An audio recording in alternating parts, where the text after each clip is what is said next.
पति के रिश्तेदार। शादी के 7 साल बीतने के बाद भी पति पत्नी में काफ़ी झगड़े होते रहते थे। झगड़ों की वजह तो अलग अलग होती थी, लेकिन उनमें सबसे मुख्य वजह यह थी कि पति और पत्नी के विचार कभी आपस में मिलते नहीं थे। जहाँ पति स्वभाव से नेक, सेवा भावी और सबके प्रति समभाव रखने वाला था, वहीं पत्नी का स्वभाव स्वार्थी और भेदभाव करने वाला था। पति पत्नी के स्वभाव और उसके व्यवहार से तंग आ गया था। वह हमेशा कोशिश करता रहता है कि पत्नी का आचरण और स्वभाव में किसी तरह बदलाव लाए। पत्नी अपने ससुराल साइड के रिश्तेदारों के साथ कभी सीधे मुंह बात नहीं करती। कई लोग उसके खराब व्यवहार के कारण नाराज़ हो जाते, लेकिन पत्नी उसकी भी परवाह नहीं करती। पति को इस बात से काफ़ी दुख होता कि उसकी पत्नी उससे इतनी विपरीत क्यों है। परेशान हो चुके पति ने अब खुद ही परिस्थिति को सुधारने का मन बनाया और एक प्लान बनाया। अगले दिन पति ने पत्नी से कहा, सुनो कम्मो, मैं सोच रहा था कि पापा मम्मी, बहन भाई और उनके बच्चों को घर पर इनवाइट कर लेता हूँ। काफ़ी समय हो गया उनसे मिले हुए, इसी बहाने उनसे मिल भी लेंगे और उनके साथ थोड़ा समय बिताने के लिए भी मिल जाएगा। तुम क्या कहती हो? पत्नी के चेहरे से साफ दिख रहा था कि इसे ये आइडिया पसंद नहीं आया, लेकिन उसने पति का मन रखने के लिए बेमन से हाँ कह दिया। पति खुश हो गया और पत्नी को अगले दिन अच्छा खाना बनाने के लिए बोलकर सभी को फ़ोन करके बड़े प्यार से अपने घर आने के लिए न्योता देने लगा।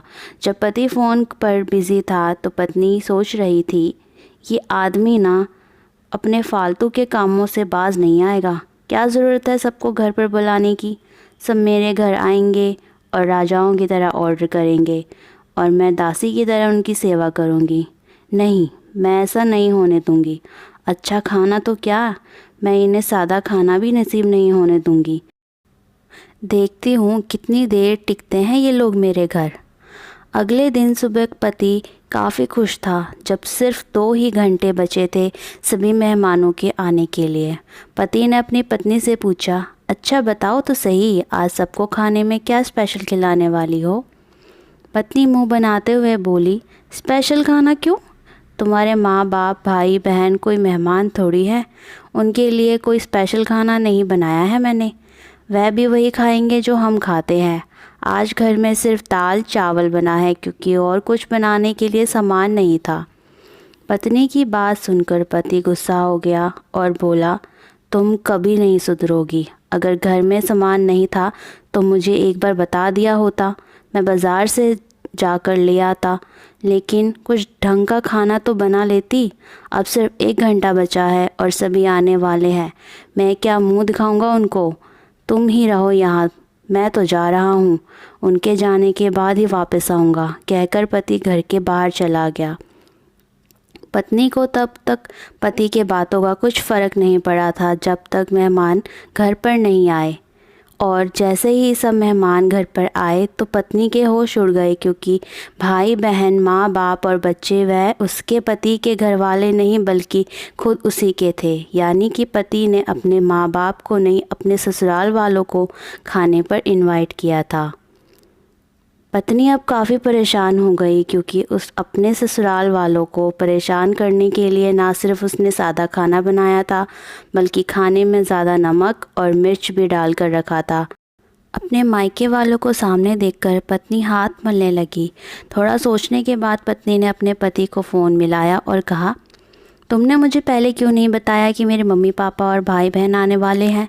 तुम पहले बता देते तो मैं अच्छा खाना उनके लिए बनाती। पति ने कहा, मैंने वही बताया जो मैं मानता हूँ। मैंने कभी तुम्हारे परिवार वालों को पराया नहीं समझा और तुमने कभी मेरे परिवार वालों को अपना नहीं माना। और मैं जानता हूँ कि तुमने यह सोचकर कि मेरे मम्मी पापा और भाई बहन आने वाले हैं, जानबूझकर घटिया खाना बनाया। अब तुमने जो किया है उसे तुम खुद ही भुगतो। मुझे पता है तुमने मुझे इसलिए फ़ोन किया होगा ताकि बाहर से खाना मंगवा सको, लेकिन मैं ऐसा नहीं करूँगा ताकि तुम्हारे किए की सज़ा तुम्हें मिले।